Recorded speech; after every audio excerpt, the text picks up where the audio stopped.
नांदगाव मनमाड मालेगाव विधानसभा मतदारसंघातील नांदगाव शहरातील लाडक्या भगिनीसाठी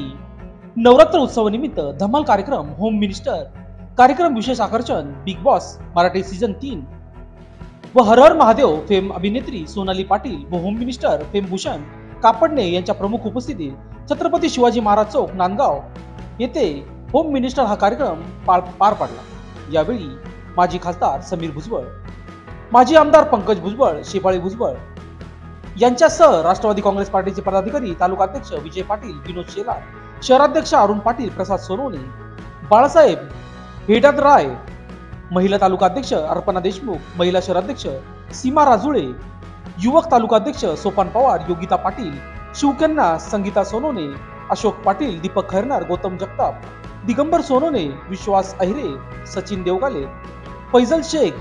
चंद्रकला बोरसे, शिवा सोनवणे, महेश पवार,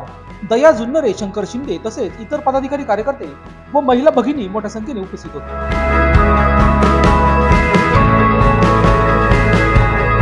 सगळ्यात महत्त्वाचं म्हणजे त्याच्यानंतर मी जसं की आत्ताच इकडे शिवसृष्टीला जाऊन आले, तिथे जाऊन आल्यानंतर खरंच वेळ कमी होता, त्यामुळे शेफाली वहिनींबरोबर अगदी धावता दौरा तिकडे केला। तिथे गेल्यानंतर सगळ्या गोष्टी लक्षात आल्या की भुजबळ साहेबांनी, पंकज भुजबळ साहेबांनी आणि आता समीर दादा भुजबळ साहेब जे आहेत त्यांच्या संकल्पनेतून जी शिवसृष्टी उभी केलेली आहे, खरंच देखणं वातावरण तिकडं झालेलं आहे। असं वाटतं की आता मोबाईल आणि या सगळ्या गोष्टींच्यामुळे हे इतकं स्प्रेड होणार आहे की तिकडे ते पर्यटन स्थळ नक्कीच निर्माण होणार आहे, याची मला खरंच फुल गॅरंटी आहे। आणि सगळ्यात महत्त्वाचं म्हणजे ज्या वेळेला नाशिक लोकसभा मतदारसंघाचा सर्वांगीण विकास आपल्या आहे इकडच्या नवरात्रीच्या त्यांच्या वतीने हा शो जो आहे आयोजित होम मिनिस्टरचा केला गेला होता। सर्वांनी नांदगावकरांनी साथ दिला, अतिशय आनंद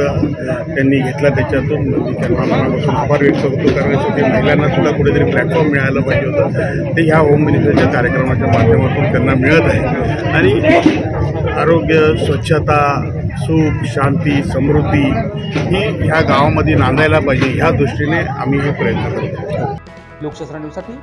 नांदगाव प्रतिनिधी अनिल धामणे।